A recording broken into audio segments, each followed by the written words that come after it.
Meus irmãos, a paz do Senhor Jesus seja com você, com a sua família. Quero agradecer a Deus por nos dar esse privilégio de poder estar fazendo aqui mais uma célula, né? Que bom, mesmo que nos 45 minutos aí, já próximo já a célula é hoje, né? Infelizmente, essa semana foi um pouco meio corrida para mim, mas estamos aí e vou fazer um vídeo aqui bem rapidinho, prometo não ser longo para a gente ganhar tempo aqui. Então, nós estamos aí na lição do mês de maio a julho, Igreja e Religião, oitava lição.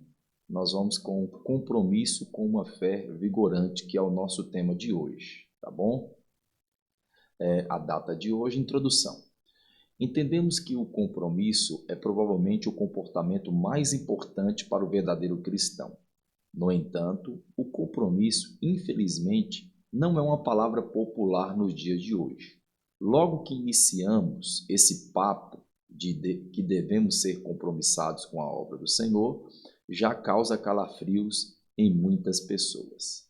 Com isso, hoje iremos falar do nosso comprometimento com a fé.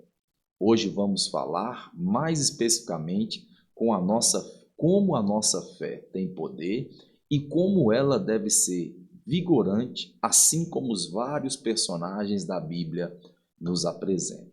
O texto que nós vamos utilizar é o texto de 2 Reis, capítulo 13, verso de número 14 até o versículo de número 19. O texto diz assim: Ora, Eliseu estava sofrendo da doença da qual morreria.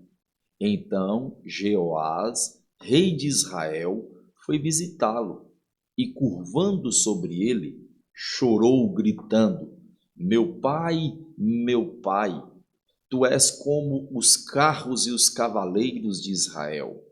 E Eliseu lhe disse: Traga um arco e algumas flechas. E ele assim fez. Pegue o arco em suas mãos, disse ao rei de Israel. Pegou, quando pegou, Eliseu pôs suas mãos sobre as mãos do rei e disse-lhe para abrir a janela que dava para o leste e atirar. O rei o fez. Então Eliseu declarou: Esta é a flecha do Senhor, a flecha da vitória sobre a Síria. Você destruirá totalmente os amorreus em Afeque. Em seguida, Eliseu mandou o rei pegar a flecha e golpear o chão. Ele golpeou o chão 3 vezes e parou. O homem de Deus ficou irado com ele e disse: Você deveria ter golpeado o chão 5 ou 6 vezes. Então iria derrotar a Síria e destruiria completamente. Mas agora você a derrotará somente 3 vezes. Ok? Então, essa é a leitura que vocês vão fazer, que vocês vão estar apresentando aí para os irmãos. Aí vem a primeira pergunta que você vai fazer a título aí de introdução. A primeira pergunta é essa aqui: qual a importância de um mentor em nossas vidas? Qual a importância de termos em nossas vidas um mentor? Aí você está vendo aí, ó, deixa os participantes responderem e vem com a resposta. Primeiramente, você tem que falar com eles o que significa a palavra mentor. O que ser mentor significa? Aí nós temos aqui, eu coloquei aqui o significado de ser mentor. Olha que coisa mais interessante que o mentor é. O mentor se faz, né?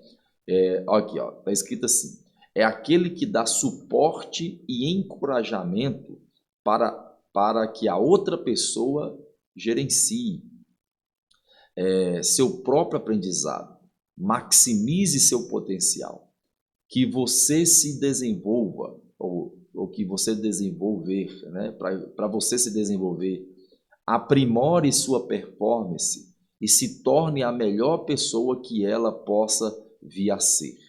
Em outras palavras, um verdadeiro mentor ajuda a pessoa a ser melhor e a encontrar um sentido para a sua vida. São pessoas que, direta ou indiretamente, nos passam visões, sonhos, ideias, princípios, valores, atitudes, conhecimento e sabedoria. Então, isso que é ser um mentor, né?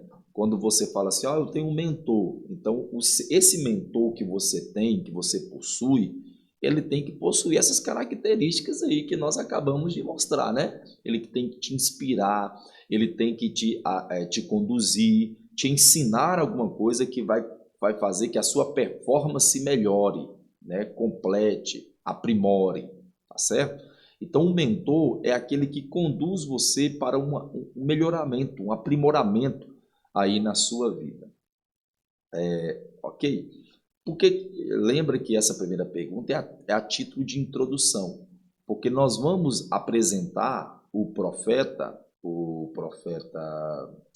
Eliseu como o mentor do rei Joás, né? Jeoás, tá certo? Se você ler o texto com bastante atenção, você já sabe o que eu estou falando, né? Aí nós temos essa parte aqui, deixa eu só separar ela aqui um pouquinho para ficar melhor, né? Aí vamos para a segunda pergunta. A segunda pergunta é essa aqui, ó. Nessa história apresentada no livro de Reis, esse que nós acabamos de ler, quem é o mentor nessa passagem e qual foi a sua orientação? Então veja que é duas perguntas em uma. Quem é o mentor e qual foi a orientação desse mentor? A resposta está aqui. Deixa o pessoal responder. Se for necessário, faça a leitura de novo do texto. Acho que é bom, né? Faça a leitura de novo do texto, certo? E apresente para eles. A resposta é essa aqui, ó. O mentor é Eliseu, né? Aí nós temos aqui dados aqui, só a título de conhecimento. Eliseu tinha cerca de 80 anos e ele estava à beira da morte por conta de uma doença. O rei Joás, ele era um jovem inexperiente. Quando o rei Joás vai até a casa do profeta Eliseu, do seu mentor, ele vai para pedir orientações. Porque eu não sei se vocês deram uma lida no contexto, o rei Jeoás, ele estava enfrentando uma luta muito grande, no sentido que um exército estava vindo contra ele, o pessoal da Síria estava se levantando contra a vida dele. Então, diante dessa eminente guerra que estava acontecendo, o rei Joás vai até o profeta Eliseu para pedir ele instrução. Então, quem é o mentor nessa história aqui é o profeta Eliseu, certo? E o profeta Eliseu, o mentor, ele vai dar uma orientação. E qual é a orientação? Primeiro, ele pede para o rei pegar o arco. Segundo, ele pede para o rei lançar as flechas com esse arco. Terceiro, ele pede o rei para pegar as flechas e golpear o chão. Então essa foi a orientação que o profeta deu, que o mentor / profeta, né, deu para o rei Jeoás, ok? Fale somente isso, porque a gente vai voltar o significado disso lá nas aplicações, tá bom? Então, o mentor e as orientações já foram expostas aí e aprendida por vocês. Aí nós temos a terceira pergunta. A terceira pergunta é essa aqui. Qual foi o erro que Jeoás cometeu? Qual foi o erro dele? Se você leu o texto, você percebeu que ele cometeu um erro, né? Ele cometeu um erro. Qual foi o erro que ele cometeu? O pessoal vai falar, deixa o pessoal responderem. Quando eles terminar, você vai dar a sua resposta. O erro do rei Jeoás foi que ele se tornou indiferente no seu comprometimento nas instruções do profeta / mentor. Se ele foi até a casa do profeta Eliseu para pedir ele uma instrução, e quando o profeta Eliseu, o seu mentor, dá uma instrução e ele não acata ou não faz conforme o profeta estava conduzindo, então ele comete um erro, né? É lógico aqui, certo?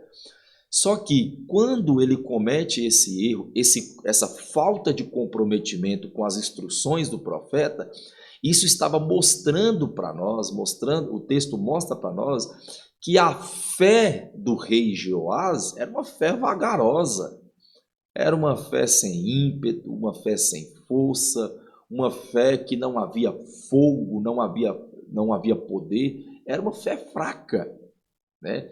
Porque ele estava sendo consumido pelo medo de uma eminente guerra que estava para acontecer, de uma iminente invasão dos sírios. Ele estava tão com medo daquela situação, ele estava tão temeroso com aquela situação, que quando o profeta, o mentor dele, dá as instruções para ele, ele está tão medroso com as situações que ele não tem aquele comprometimento com as instruções do profeta.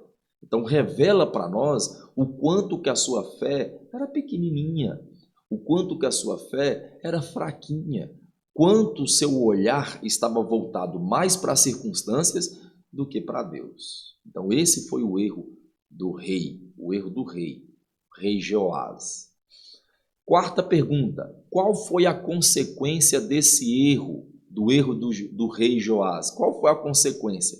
Se você for lá para o verso 19, pede o pessoal para ler, o verso 19, lá nos mostra que a fé dele era vagarosa, fraca, ele venceria os inimigos somente pela metade. Né? Se você lá for no verso 19, deixa eu ir para o verso 19 para ficar mais fácil, né? Na hora lá você pede alguém para ler. Ó, o texto diz assim, ó: o homem de Deus ficou irado com ele e disse: você deveria ter golpeado o chão 5 ou 6 vezes. Então iria derrotar a Síria e destruiria completamente. Mas agora você a derrotará somente 3 vezes, ou seja, incompleto. A vitória dele seria incompleta. Por quê? Porque não tinha comprometimento com as instruções e tinha uma fé fraca.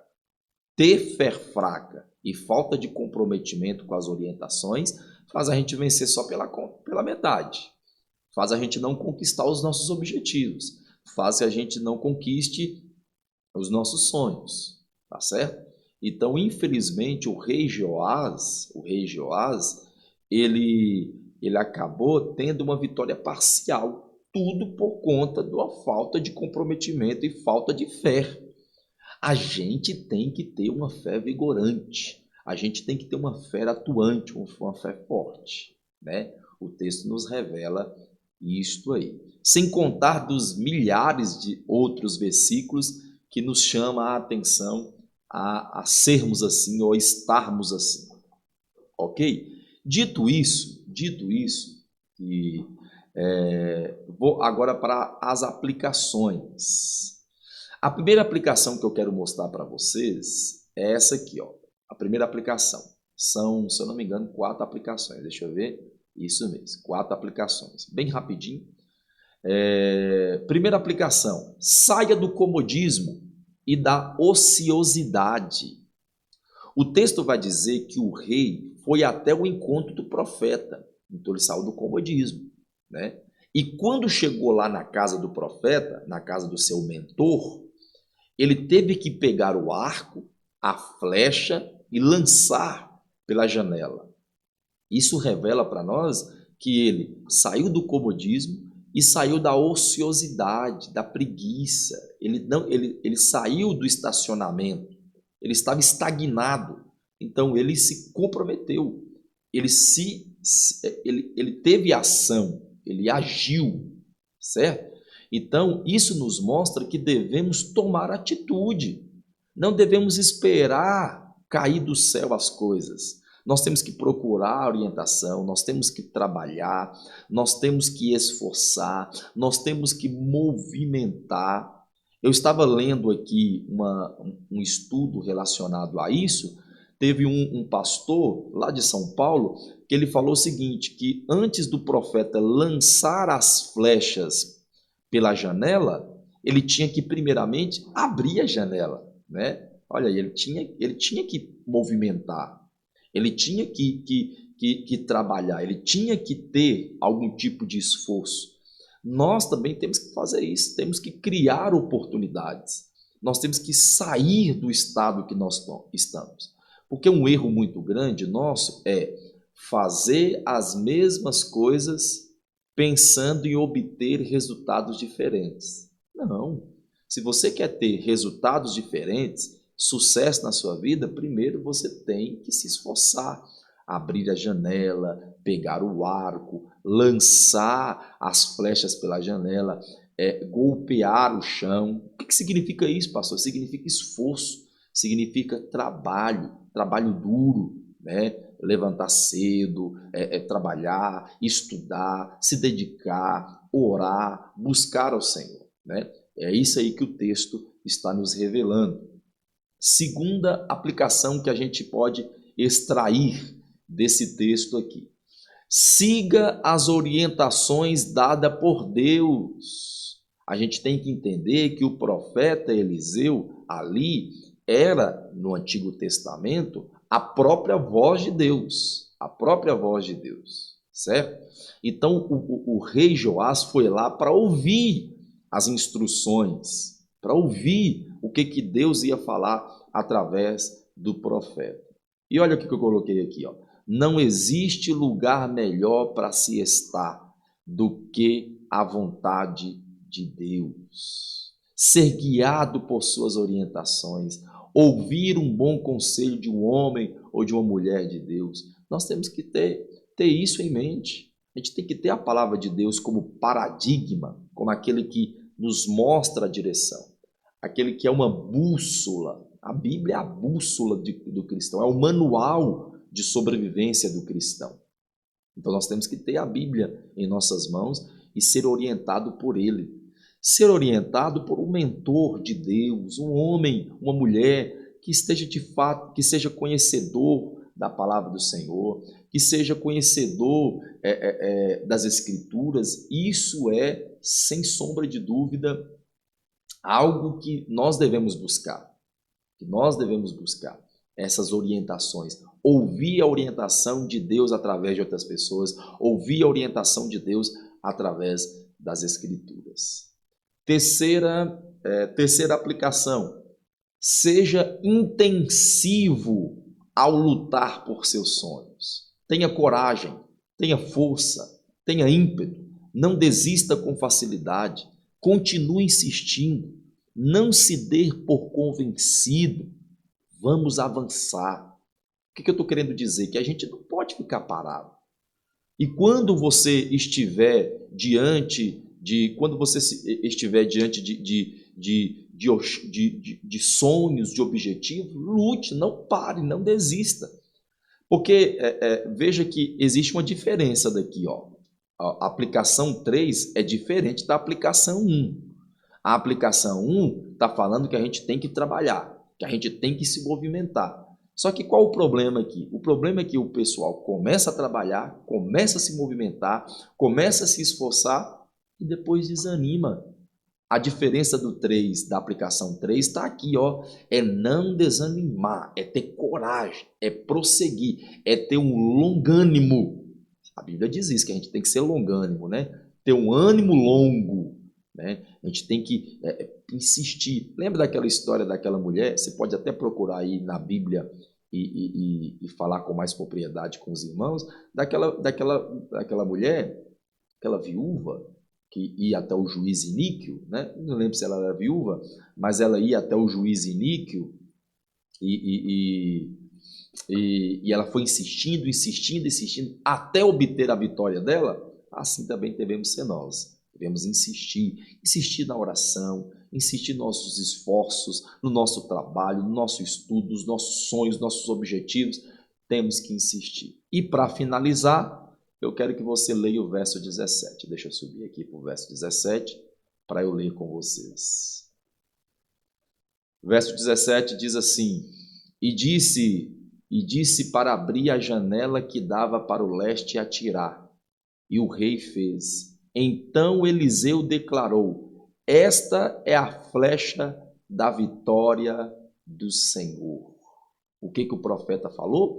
O profeta pediu para o rei lançar a flecha pela janela, porque aquela flecha representaria a fé, a flecha do Senhor. O que eu quero dizer? Eu quero dizer que a nossa vitória, ela vem do Senhor. Querido, se você se esforçar, se você não desistir, se você buscar orientação através da palavra de Deus, mostrar que você tem uma fé revigorante, isso tudo vai lhe proporcionar a vitória. Por quê? Porque veio do seu esforço? Veio da sua inteligência, da sua sabiciência? Não, veio de Deus. Deus é misericordioso. E isso que nos empolga, é isso que nos anima, é isso que nos motiva a buscar a Deus, que Deus é um Deus compassivo e sempre entregará vitória. Todas as vezes que nós clamarmos a Ele, Ele estará pronto para ouvir o nosso clamor e o nosso pedido. Amém? Basicamente é isso a nossa lição. Olha aqui, 20 minutos, né, explicando para vocês. Se vocês gastarem mais uns 10, 15 lá explicando, fica uma pregação sensacional de 35, 40 minutos, né? Então, queridos, qualquer dúvida eu estou à disposição. Manda uma mensagem para mim. Mais uma vez, me perdoe por mandar o vídeo assim tão em cima. Eu gosto de enviar até sexta-feira no máximo, mas essa semana aí teve alguns contratempos, mas ainda é semana, eu já mando a lição da próxima terça, ok? Forte abraço para todos vocês, fique com Deus e qualquer coisa estou à disposição. Abraço, tchau, tchau.